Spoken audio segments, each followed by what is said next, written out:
Prom night. For many teenagers and high schoolers, it is a night to look forward to, a time for friends to have fun together, or dates to have a romantic evening. However, in a small, unsuspecting town surrounded by the woods of Maine, there would be one prom night that was never forgotten for much more sinister reasons. Spiraling out of this night was an investigation that's lasted nearly 40 years, involving a man with a dark past, a heartbroken father, sketchy friendships, and collapsing romance, all connected to the mysterious vanishing of one girl. Prom night may be a night of fun for most teens, but for Kimberly Moreau and anyone close to her, this would be no night of joy.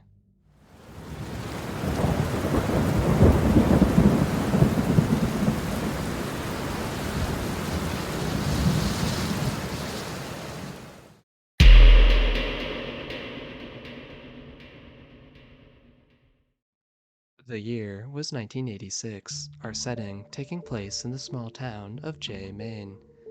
Jay is a western Maine town with a population of less than 5,000, many residents of its predominantly blue-collar community working at one of the two paper mills at the time.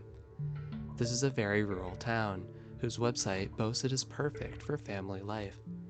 But while Jay's official murder rate is zero, there is one incident that breaks the supposed idyllic experience and that has haunted the town for the past 37 years. The tragic vanishing of Kimberly Moreau. Kim was a young 17-year-old woman attending the Jay High School, and on the night of May 10th was her junior prom. It was an event she had been looking forward to, and one that would have been a great night for her had it not been for one thing. She and her boyfriend, Mike Staples, who was supposed to take her to the prom, got into a fight the day before.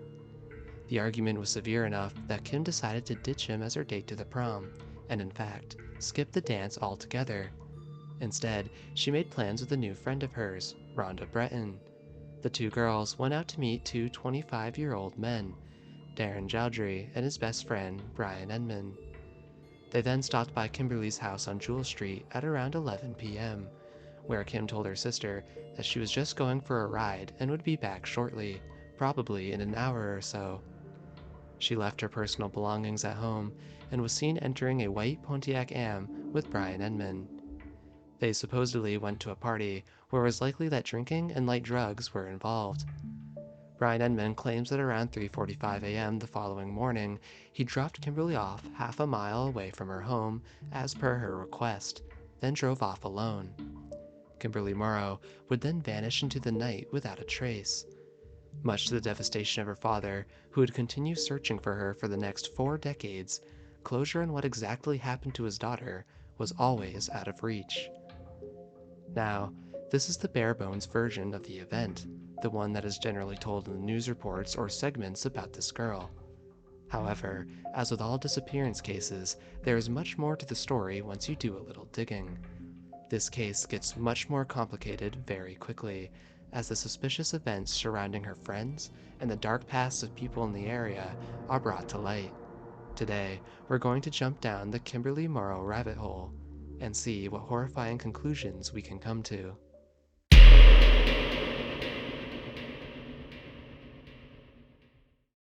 What better place to start looking at the people involved in this case than Kim Morrow herself?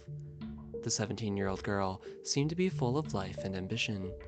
She had aspirations to one day become a model, and was said to dutifully focus on her outward appearance, and even competed in a Miss Maine beauty pageant once. This was just one of the activities she would participate in though, gymnastics and cheerleading being something she would do throughout her high school years. Some of her more recreational hobbies included suntanning and writing poetry, both of which she loved doing.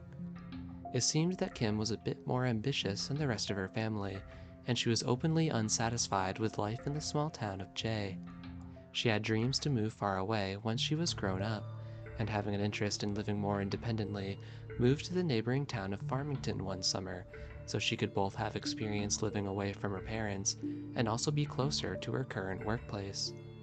However, she did end up calling her parents almost every night, and agreed to move back in with them once the new school year began.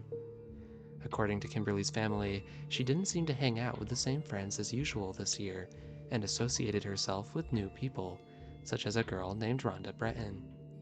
Rhonda was described as being quite possessive of Kim and seemed to be trying to push Kim's other friends out of her life. Karen, one of Kim's sisters, said that it felt like Rhonda wanted Kim all to herself and was trying to isolate her. Kimberly and Rhonda were said to keep in touch frequently throughout the school day, passing notes in class and discussing their plans for after dismissal. Some other topics would include their relationships with boys and talk of parties. Kim's father stated that around this time, her behavior seemed to change. He said Kim would return home from school and would always seem to be pondering something and was much more quiet than what was usual for her. But despite this new friendship with Rhonda being potentially harmful to her other relationships, there was one other person that she cared about very much: her boyfriend, Mike Staples. Mike was an interesting fellow. Apparently, in April of 1986, he checked into a treatment facility and was not seen for days. Kimberly was very worried about him during this time and was overjoyed to see him when he returned. They made plans to attend prom together in May, and Mike even gave her his class ring, which she wore regularly, including the night of her disappearance. Now, remember this because it will be important later. Mike Staples gave Kimberly Moreau his class ring, and she was wearing it on the night of her disappearance. In the following weeks, things seemed to be going well with their relationship, until something unexpected occurred. According to Kim's father, she had caught her boyfriend cheating on her just a couple of days before the prom. Kim was obviously devastated by this, and this event was what probably led to their heated fight on May 9th, just one day before the prom. As said before, Kim decided to completely skip her junior prom altogether as a result, but must have still been emotionally attached to Mike as she continued to wear his class ring that he gave her. Unsurprisingly, Kim turned to Rhonda for company during the night that she would have gone to the prom. Now, we've discussed Rhonda Breton and Mike Staples, the two people who were undoubtedly closest to Kimberly during the time of her disappearance. However, there is still the matter of the two young adult men that Rhonda convinced her to meet up with on that fateful night: Darren Jowdry and Brian Enman. Darren Jowdry was a 25-year-old man who owned a white late model Pontiac Am with 10-day plates, the same vehicle that Kimberly was supposedly last seen in. He, along with his best friend, Brian Enman, and the two girls apparently spent the day partying together, where it is likely that alcohol and light drugs were used, but many of the details of what they were doing for a large portion of the evening remain unclear. At approximately 11 p.m., he had to leave for his shift at work at the paper mill, which, if you remember, is around the same time Kimberly was dropped off at her house to tell her sister that she would be gone for about an hour more. After Darren left for work, he let Brian Edmond have his vehicle for the rest of the night.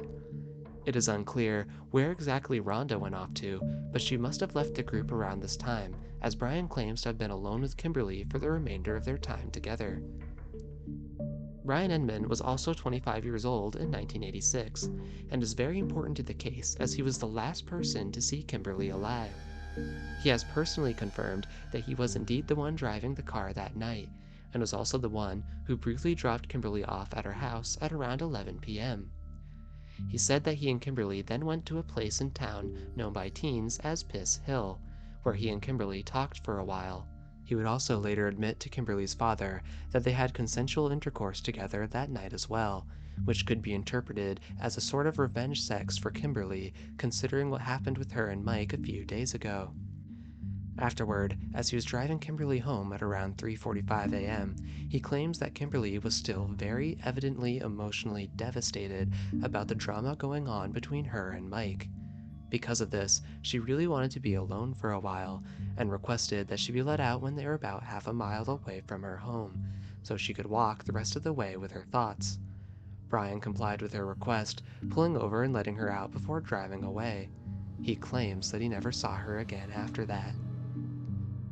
There are actually two more individuals that weren't nearly as close to Kimberly, but people we still need to talk about in this video: a man with a dark past and a psychotic serial killer of the New England area. However, we will get to these two shortly. For now, we need to take a look at what Kimberly's family and law enforcement were doing in the wake of her disappearance.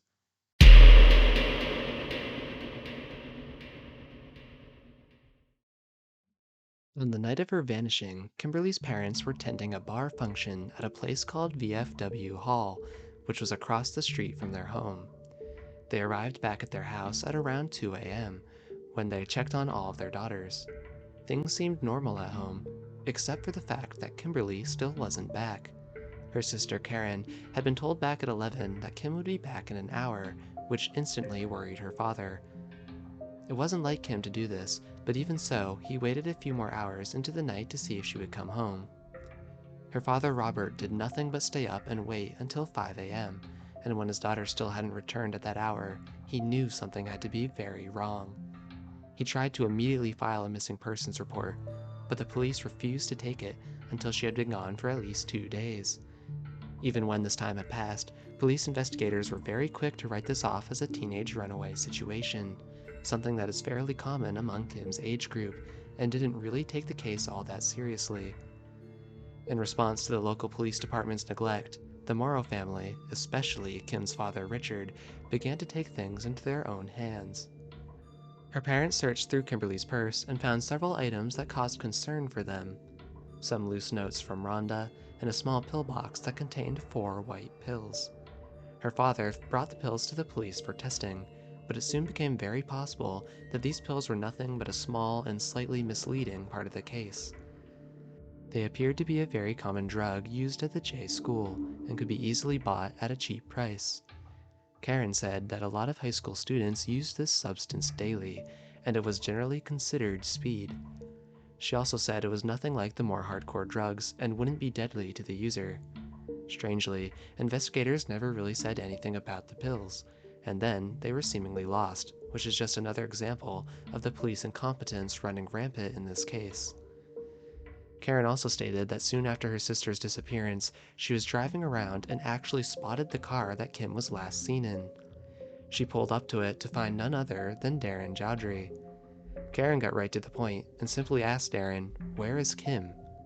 To this, Darren replied with, "I don't know no effing Kim. Who is Kim?" During the conversation, he was reportedly apprehensive and gave Karen repeated lip. However, after Karen explained that Kimberly and Rhonda had been with him the night of her disappearance, Darren simply said, "Oh, that was her name?" Karen was always suspicious of Darren after the strange conversation, even though he was working the night of Kim's disappearance. Meanwhile, Richard's first order of business was to call Kim's boyfriend, Mike Staples. Richard reportedly had an 8-hour conversation with Mike over the phone about Kimberly and her disappearance. Richard said that Mike's distraught state over his girlfriend's disappearance seemed to be genuine, and that he was cooperative with the investigators and agreed to many interviews. However, Richard did say that Mike never bothered to call him after this, and that he quickly seemed to be disinterested in finding Kimberly, which he found to be very odd.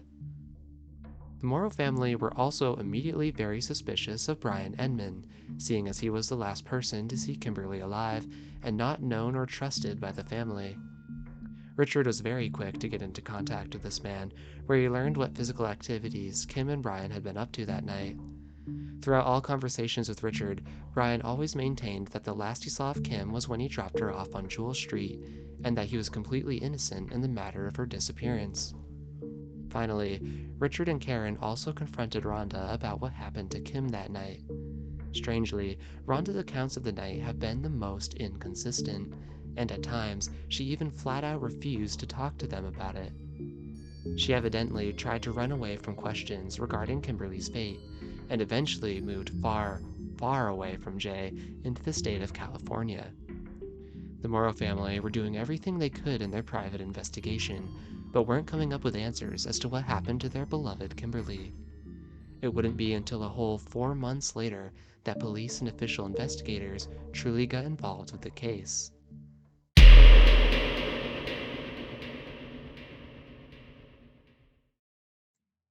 4 months had passed without any sign of Kimberly when investigators finally got involved. They were able to quickly label it as a non-family abduction due to the lack of evidence and to suspect foul play. They immediately searched the known hangouts of Brian and Darren, which turned up fruitless, and then areas around the town, such as quarries, wells, rivers, and woods, but they never found any trace of her. Certain areas that were known hotspots for both Brian and Darren were repeatedly searched to no avail, and in 1993, they declared Kim legally dead. Years later, in 2004, investigators even tracked down the vehicle that Kimberly had been last seen in, but by then it had passed through 3 different owners, and there was nothing of value left in it. Over the years, various tips about different areas have come in to the police, investigators dutifully searching each one. For instance, there is a tip about a little-known gold mine that existed in Livermore, a town not far away from Jay in Maine. The idea was that her body could have been hidden in one of the shafts, and apparently, one of the individuals close to Kim could have had access to them.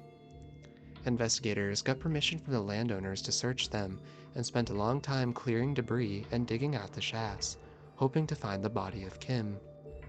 27 feet of the shaft was successfully searched with nothing being found, with only 8 feet left to go. The investigation had to end due to the cold weather setting in from a harsh Maine winter. They had originally planned to clear out the last 8 feet after winter had passed, but the landowners revoked their permission to search the shafts any longer before the winter was over. To this very day, it is unknown what could be in that final 8 feet of the gold mine shaft, and whether or not it could contain the remains of Kimberly Moreau. Very recently, investigators also searched a property in May of 2021 after receiving a tip that seemed to be credible. Once again, they gained permission from the property owners to search, and once again, they found absolutely zero clues as to what happened on the night of Kim's junior prom. Despite numerous leads and tips that led nowhere, and the puzzling mystery of what could have happened to her body if she was dead, police claim to have 2 prime suspects that they think were involved in her disappearance, although they never publicly disclosed who exactly those 2 are. As I said before, we still have 2 unsavory individuals to talk about that potentially had something to do with Kimberly's demise, among her circle of friends who have also never escaped suspicion.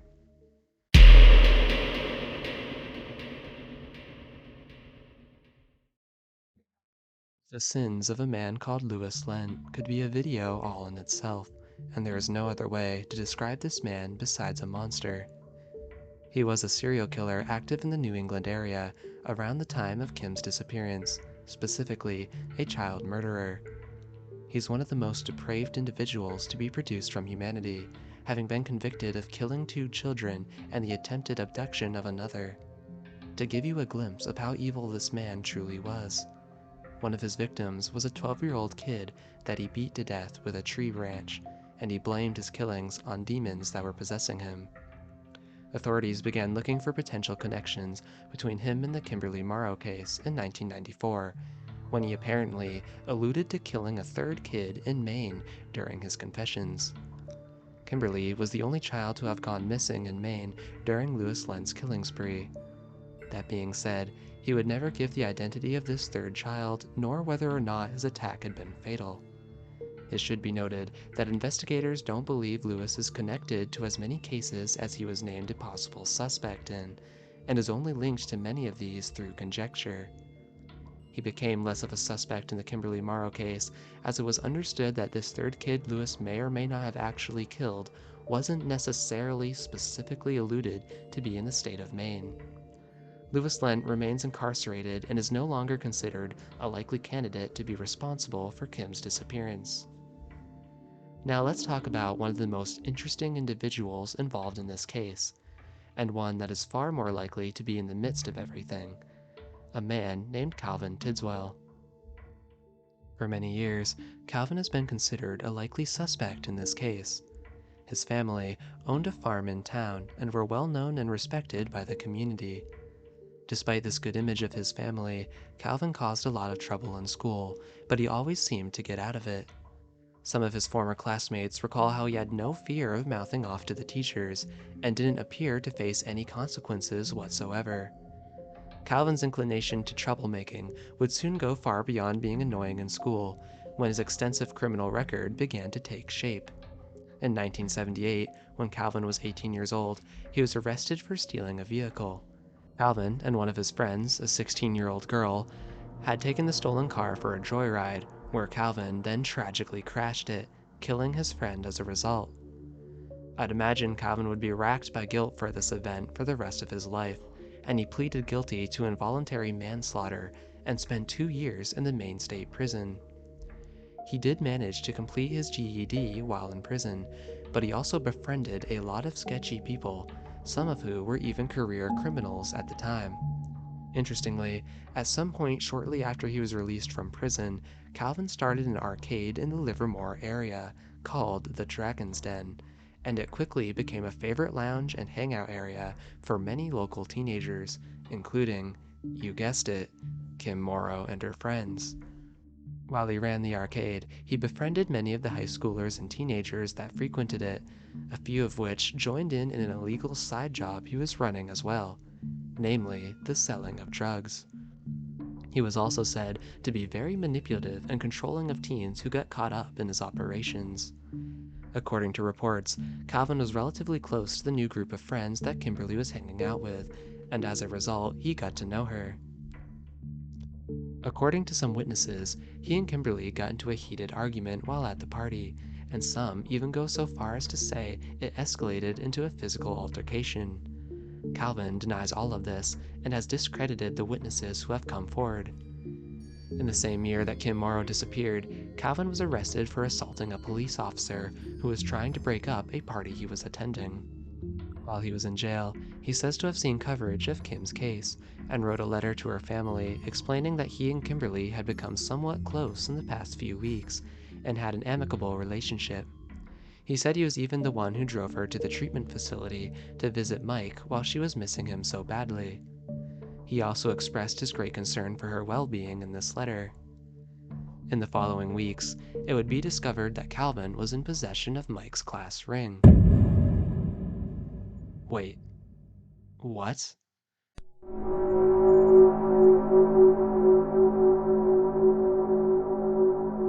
Mike had given that ring to Kimberly prior to her disappearance. Sources say she was wearing it on the night she disappeared. So what on earth is Calvin Tidswell doing with it? As you can imagine, this seemed very incriminating, and obviously shows that there is something big about what happened on May 11th that we don't know. Something had to have transpired for Calvin to end up with Mike's class ring, and some have said that it was rumored that Mike traded the ring with him for a bottle of alcohol. But that would mean Mike got it back from Kimberly to do that, and as I said earlier, sources including missing persons pages that describe her appearance include the detail of her wearing the class ring when she disappeared. That means Calvin, in some capacity, encountered her that night and had gotten that ring. He allegedly stored it in a cabinet in his mother's home for safekeeping, and eventually wrote to Richard and told him where it was. The family has since recovered the ring. However, the fact that this guy had the ring at all is baffling, and suggests that he may have had some sort of nefarious involvement in Kim's disappearance. Just a few years ago, in 2019, investigators finally looked into a concrete slab located in what used to be Calvin Tidswell's family farm. While it was used for the base of a fruit stand, it was poured just one day after Kim's disappearance, which has led people to speculate that her body was hidden inside the concrete. With ground-penetrating technology, investigators even believed there was an anomaly that indicated something was buried beneath. The landowners gave permission for it to be searched, and tools such as jackhammers were employed to drill into it. But after digging into the concrete slab, nothing was found, leading to yet another disappointing dead end. Although nothing has been able to prove that Calvin did anything to Kimberly, the fact that he had the class ring she was wearing does not bode well in my mind at all. Now to talk about the man I'm sure has been on your mind since the first overview of this case. Brian Edman, the last person to have seen Kimberly Moreau alive. Obviously, this makes him suspect number one for many people. His story of dropping Kim off a half a mile away from her home at 3:45 a.m. is strange, but a heartbroken girl coming off of a falling apart relationship with her boyfriend after presumably just sleeping with some new guy could explain her wanting to walk home alone to be with her thoughts. However, Richard Morrow has made it clear that he thinks this story is a lie. Kimberly's father claims that she was usually scared of the dark, the girl even requesting that they have the porch light on her for when she returns home in the evenings, and not being keen on walking home alone at night even just from a neighbor's house. Combine this with the fact that May nights in the state of Maine are very cold, and Richard says that there would be no reason for her to desire to be dropped off anywhere but the house. Others have noted that in interviews, Brian has stressed that the relations they had were consensual a little too much, and have wondered if perhaps it's not all that true. Despite the sketchiness of Brian's story, there has been nothing found to prove he was directly responsible for Kim's disappearance. In 2015, property of his was even extensively searched, to which investigators found nothing. The only other two that were near enough to the case to be suspect were Kim's friend Rhonda and Brian's friend Darren. There's not much going for Darren, as he was at work at the mill that night.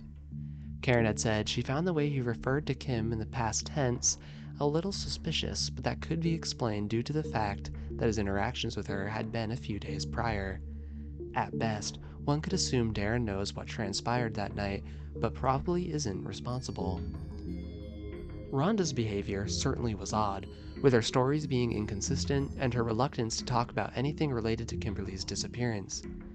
There's no evidence that she did anything though, and again, if she was involved, she probably just knows what happened and is trying to save face. Unfortunately, she took whatever secrets she may have had with her to the grave, as she tragically died in a hit-and-run incident in 2009. With the exception of Lewis, all of the people that are prime suspects were connected to Kimberly in some way, and there's been a myriad of theories as to what horrible thing took place on the night of May 11th that caused Kimberly Moreau to disappear forever.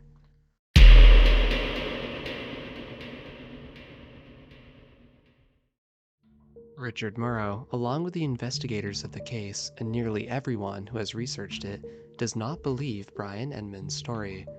Some theorize it is as simple as Brian killing Kim for some reason, successfully hiding her body somewhere it would never be found, and then covering the incident up. Others believe, seeing that Calvin had her ring, that he was the one who killed her for some malicious intent. Richard and Karen, however, have both expressed their belief in the possibility that a tragic accident happened that night that nobody is being honest about. Richard believes that Brian, Calvin, Darren, and possibly Rhonda or other people know exactly what happened to Kimberly that night and are conspiring to keep it a secret.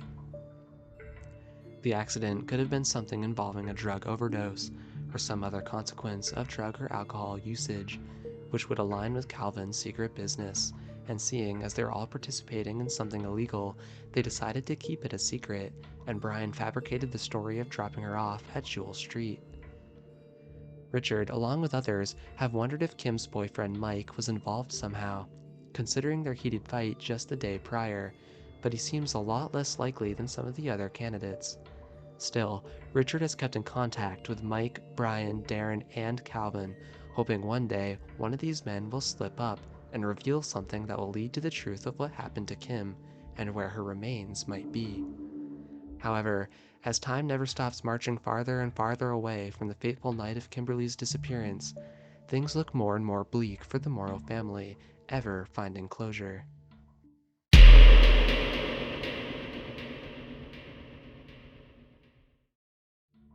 Kimberly's mother struggled with cancer, and only 2 years after her daughter's disappearance, she passed away. Richard had promised his wife that he would never give up searching for Kimberly, and even now, 37 years later, he is still searching and holding out the hope that one day she will be found. Year after year, Richard annually puts up posters of Kimberly in hopes that they will help in her case being solved.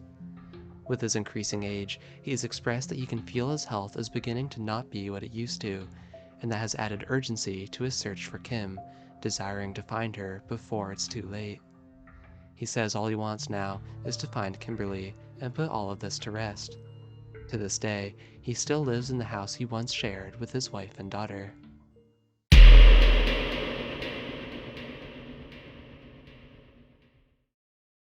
In a case like this, it is impossible not to wonder how things could have gone differently. There are all these small choices, little catalyst moments that all led up to the tragedy. What if Kimberly and Mike had never gotten into a fight? Would they have attended prom? And even if they didn't work out in the long run, would Kimberly have been okay? What if Rhonda hadn't convinced Kim to meet up with the two men? What if Calvin hadn't been so influential among the teens? What if Brian had just done something differently? Ultimately, this case is a web of complexity that resulted in a beautiful young life being taken too soon. Kimberly was a popular high school girl and a social butterfly, with big dreams that extended far beyond her small town life. Kimberly Moreau's case has never officially been closed, and maybe, if we keep searching, the truth can be found at last, and the Moreau family, and all the rest of us, can finally get closure on this mystery.